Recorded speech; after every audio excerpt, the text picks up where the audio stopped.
The January morning in New York was bitterly cold, the wind seeping through the gaps of his clothes, carrying the icy breath of winter. On a street corner near the entrance to the subway station, James Walker clutched his frayed, thin coat, his numb hands clutching his old backpack, his only remaining possession. It contained a few old clothes, a faded military ID card, and a faded photo of his wife and baby son.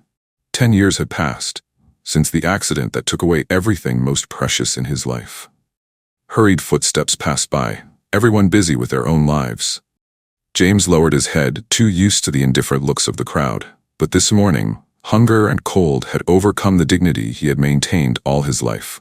His dry lips moved as he spoke the words he had not spoken to anyone since he lost everything. And as the tall teenager approached, surrounded by professional bodyguards, James knew that if he didn't speak now, he might not get another chance. "Excuse me, could you give me $1?"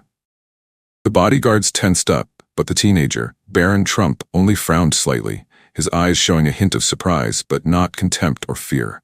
In that moment, between a former soldier on the brink of despair and a teenager with a reputation from a powerful family, a story began that no one could have expected. A small request, but opened the door for both lives. For a moment, time seemed to stop. The honking of cars, the hurried footsteps, and the surrounding conversations all became blurred. James's heart pounded in his chest, not because of illness, but because of the fear that was taking over.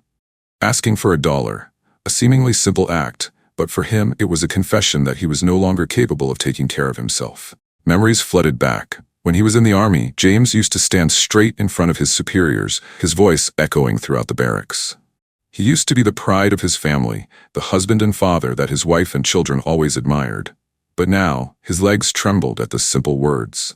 The image of the young man before him gradually blurred in the tears he held back. But before his pride could pull him back, a familiar voice rang out in his mind. If I could help someone but didn't, what kind of person would I become? It was Michael, his beloved little boy. The voice was like a hand on his shoulder, gentle but firm. James took a deep breath, trying to steady his voice. "Excuse me, could you give me $1?" The guards moved immediately, their wary eyes scanning his every movement, but the boy remained still, his eyes fixed on James as if trying to see something deep inside him. The tension in the air was palpable for only a few seconds. One of the guards took a step forward, his hand lightly touching the radio attached to his ear. But before he could say anything, the boy raised his hand to signal him to stop. "It's okay." His voice was deep, calm, much calmer than his age. The guards hesitated for a moment, but eventually backed away, creating a small space between them and James. Now, James and Barron stood across from each other, just a few feet away from each other, but they seemed to belong to different worlds. Yet there was no distance or contempt in Barron's sharp blue eyes, only curiosity and a hint of concern. "Are you ex-military?" Barron asked, his gaze flicking to the faded ID badge on James's jacket. "Yes, Staff Sergeant James Walker, served in Operation Desert Storm." Barron nodded, his eyes shining with respect. But what surprised James even more was his next words. "I've seen you here all week. You read the newspaper someone left behind every morning, and yesterday I saw you helping a woman pick up her things when her bag was torn." James's eyes widened. He didn't think that among the thousands of people who passed by every day, anyone would actually pay attention to him, especially a young man like Barron Trump.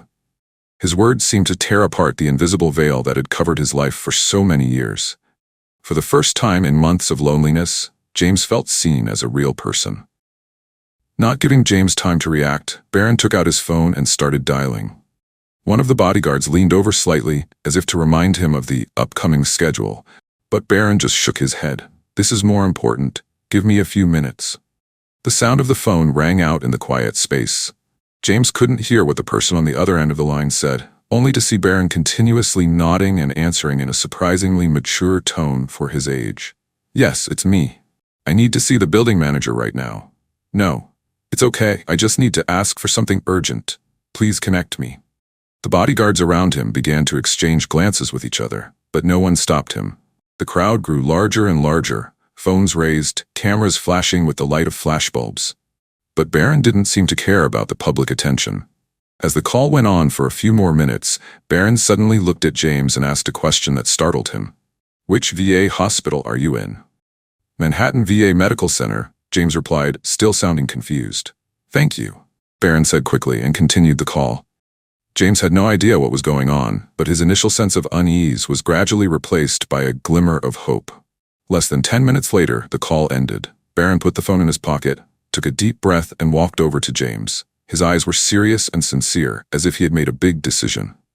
"Mr. Walker, I've contacted my family's hotel nearby. They've prepared a room for you for a month. No cost, no strings attached. This will give you a permanent address to apply for jobs and get plenty of rest." James was stunned, his lips moving but unable to form words. However, the surprise did not stop there. "Also, I've talked to the Human Resources Department at Trump Tower. They're looking for a security advisor, mostly desk work and training new employees, so your health issues won't be an obstacle. If you're ready, the interview will be this afternoon." James's heart felt like it was about to jump out of his chest. Before he could react, Barron continued. "One last thing. I've contacted the VA hospital to have you given a full physical tomorrow morning. All expenses will be covered by my family's Veterans Fund. They'll also expedite your housing application." James felt his knees buckle. Barron's words seemed to melt away the ice that had covered his heart for so many years. From a man who had lost all hope, he now faced the opportunity to start his life over again. Why did you do all this for me?" James's voice was hoarse with emotion. Barron was silent for a long time, then softly replied, "Because when you asked me for $1, it was not just a request for money. It was a reminder that sometimes just a small act can change someone's life. And most of all, you reminded me of something my mother always taught me. If you have the ability to help someone, do it without waiting for them to ask." James's eyes were blurred with tears that he had been holding back for so long. But this time, they were no longer tears of despair but of hope, an emotion he thought he would never find again. The SUV rolled down the busy streets of New York, but for James, everything outside the glass window seemed blurry. His mind was still reeling from the events that had just happened. From a simple request for help, his life had taken a turn he never dreamed of. When the car stopped in front of the luxurious hotel, James hesitated for a moment before stepping out. The revolving glass doors opened automatically, welcoming him into the warm and luxurious space inside. The receptionist behind the counter smiled and greeted him as if he were an important guest. A feeling of unfamiliarity but also hope crept into his heart.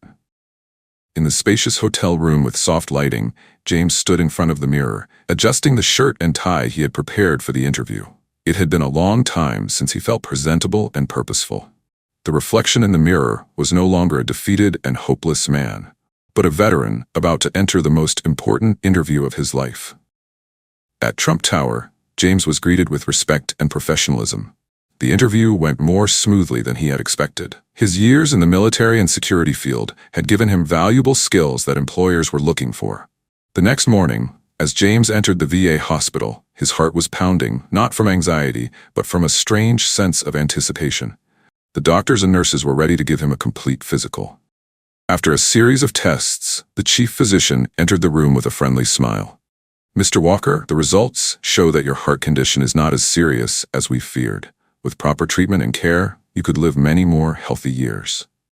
Those words felt like a huge weight had been lifted from James's shoulders. For the first time in years, he felt like he had a real second chance.